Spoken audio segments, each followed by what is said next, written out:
place you should park. This is the place you should park, right? If you come to deposit, we have no problem of you depositing. Deposit. Do whatsoever business you want to do here. It's not a problem. But you cannot park on the highway. Can't you? Oh, then I was just come down. Sorry. They're not going to take the bike. Just take it easy. Michael, just try to understand what I'm trying to do. We are here. Did you come and then they will go here for us?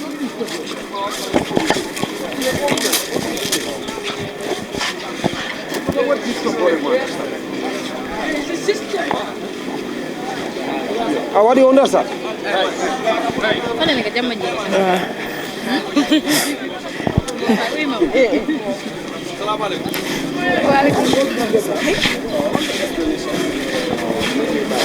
Before we, our garage Vehicles. Yeah. So we are parking here before. Okay. So the task force team came here last time. They tell us that here is the parking place. Very well. So they direct us that place. Yes. So we are there. Our vehicle is parking there. But one traffic officer come there and they ask the driver the documents. So I asked him now, can you...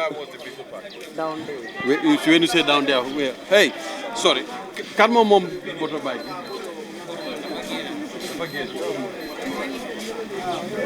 It's alright. When the truck comes, we pull it. Can more come?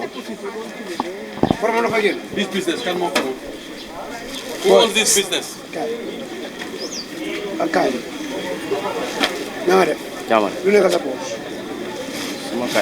Hey, who owns this business? Kaga Park.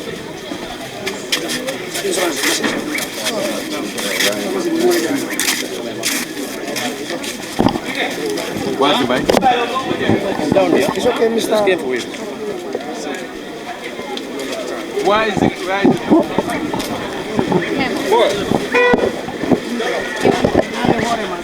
Assalamualaikum mbokk yi nekk di seetaan Gambian Talents TV di leen wax ne ba tey ñu ngi ànd ak opération Clear the Road waaye di leen wax ne opération Clear the Road bi amul ca Greater Banjul area bi kese tey nag ñu ngi fii sa Jambajally right now foofu lañ nekk nii ñoo fekk si ñi nga xamante ne borom rider yi lañ dañ di jël seen rider yi di ko def taxi kon last time ma ko la doon waxee rider du pour taxi kay lu waay Gambien nanguut ko. Because of when you see that we are in period and double parking because there's too much of vehicle, that's why we are parking. If the vehicles are too much, yeah. What you were giving, that's what you should take.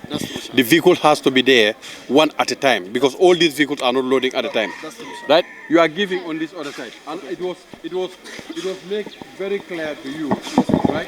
It has to be adjusted to this pole, and you park on this other side. Here you lift it. Why do this vehicle has to park in this other side? Are you the safety garage?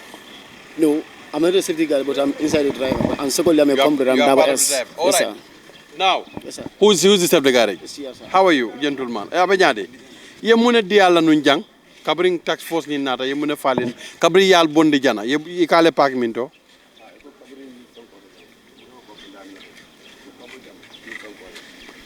No. No. You were asked to park on one side. From this pole, N, ale park this other side. But jang aliabula. Ngamre wole fale no.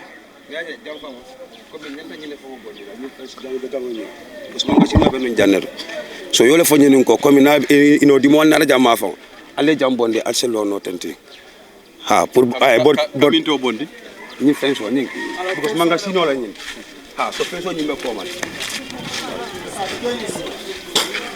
fenso ni be ko man delu nyanta ni ne be gratel nu e bayile moto be arel la nu kanaki pour ye silo be bula fere ha ni nyanta bonde la say muna na ma bondi do nyanta bonde la Kabring October last year. Fatally. Yes, this was last year. Our coming here was sometimes in December, November. I cannot vividly remember, but I can check the record. Because wheresoever we go, the records are there. But this was sometime November, December last year. Sir? Exactly. Yes, maybe we enter industry, o man tara nja. Yo man tara nja, enter new industry. Yeah. Yo enter new industry, o man tara ja. Because I can only talk to one at a time. Sorry, the time you are saying by the time he's not here. He was not here. Yeah. Who was I'm here? available there. I'm You were there, here. yeah. All right. So what I'm explaining to you so that you can be understood. What you are saying, you are right. And the first of all, you people saying that and make it clear that. But we are doing a delegation so that we can remove this. A delegation? For community. The community? Yeah. You want to form a community to remove this? No, we want to get information for that because when we break this so that we don't need any problem about that. Because you need to consult the community about breaking it. Yeah, because we don't want to do break. that? Yes. We talk to them. Did you do that? What did they say? They say that they are going to reply us, but they don't reply anything. Yeah, but they reply. But I'm getting two answers. He's saying yes. You are saying they said they will reply. Well, you reply the comment ko nga bondi. Ali ya fale reply na bondi. Yes, because that alkalo ni fama yal. Ha, komi no moto ni jana yom bondi jele. So la fa garage wala. So akona ko you know ko nying. Manga sino la nying. Ha. Rule for one. Is rule for all. This operation, we left no stone unturned. You understand? Ni damento ditala. Al ning community diam lan tol buka dula di de because dula tentol bulu. Be damento dila. Let me make it very clear. Ndo dula di no la dula tembulu. Bari kalo silo kang amuntol fana nyantol di fo fem object any object membe silo kang ka bondi je pour mol si silo soto mol fana tanko star silo kang. Bari al diamte iko aliya bondi. My brother woto al nyanta bonla no janintol kana.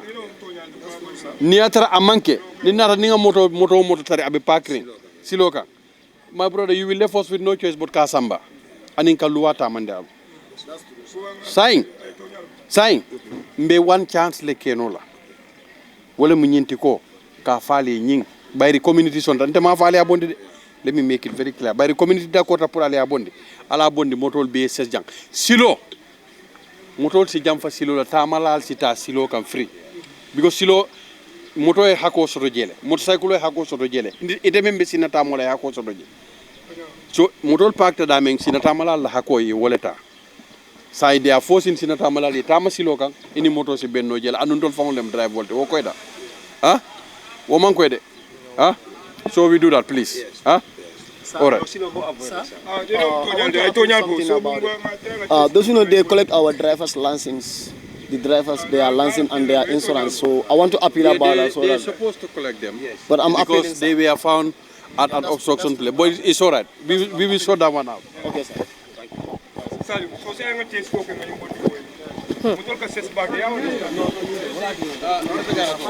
Mbadi ngol milbe Gambian Talents TV jubeka ka fale ko hanika bi am felenting Jambajally sate kono. Look at the vehicle. The entire vehicle is on the highway.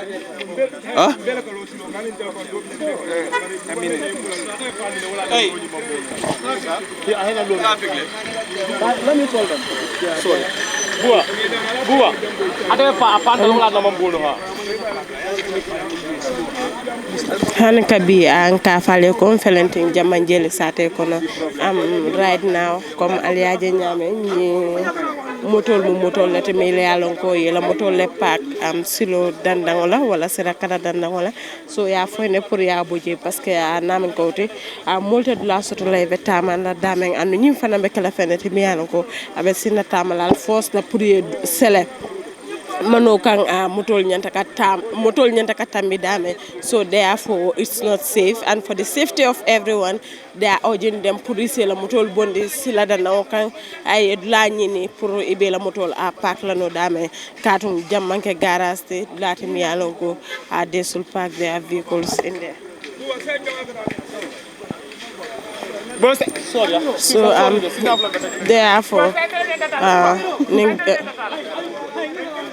therefore ning operation timo ni lebe nyobulu hanisa comme aliade nyame felenting Jambajally sate kono jang so bod la chodi ke ne police fang fenke no dame se fang ila motol ala no dame ay pagje pour kana sinata malal fanang obstruct because namin ko te avec la fenêtre mi ala ko avec kol yala bake sinata malal man tadula soto anu fanang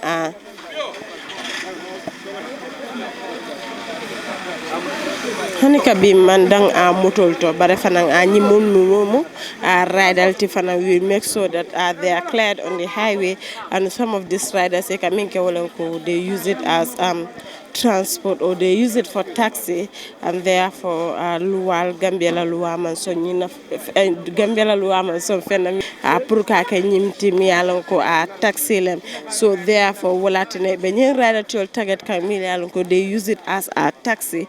It's not done, it should not be done, and it's against the constitution of this country, so therefore it be more be done. And most of these people milkanyel kefan, they are not even Gambians, but like when you see it all fanankela baluo sotono jele bim futata nan Jambajally, and many of them use it as their means of transport, but therefore comme ka fa nyamen doro rider mu fenati mi alon ko amanyang pour yak taxi is not safe, for the safety of the individual min katara koma is not safe. And secondly also luaman song, this is the reason why tax force on anal na video sol no mal baje lako since last week they are targeting these people mi yalon ko ka raidal le Burundi hanaka bi ka fale ko felenting Jambajally sate kono alni Gambian Talents TV lebe ñola albet Gambian Talents TV le jube kan ante fat baje tele bale jang an na videographer ñi mu fat sekate ka fale ko any updates on the operation dara mba nati lale board na Facebook and anin YouTube page o ñinto mbadi ngol comme albaje ka ñamendoro rena be redal ñi yemele muta e bo lesel de kan troko kan center ko nga fa ñamen non dala ñul mu molati me yalon ko yela redal tale ya pak silo kan anu fanang iman danka pak silo kan bare kara radal tale e ka taxi te kamol chika ke jondi ko dola anu Gambia la loi aman song ni mumu simfula fengote pour kata ka ko dinyi ni rangote wala ka taxi te Gambia la loi man song ala. So this is the reason me at long, this is the reason ibe mutakan ibe sambaka hanika bi ni operation clear the road le blari ñu noma atolo milka ke mbal danila pour allié fonyo ala because akamundo ko albe Gambia la loi le tinya kan andum banku den kendo e manyana ke la banku la loi tinya ni loi man sommina dron e kana ke make sure you abide by the rules of this country, or we abide by the constitution of this country. But ite rada tano la yake fenti mi yalon ko e ba kala taxi lati wala yela mutota yalon bisulo kan sina tamalal anyanda kata damen o fana mu hakolte because ni yaje bi ni sina tamalal man tadla soto all they will do is it will force them to verge into silo kam yalon ko motol katambi wolto anabe dimina bake pour motol ni sina tamalal ye sila kilingo sea be aka ase accident no cause no le anin ku jamal fana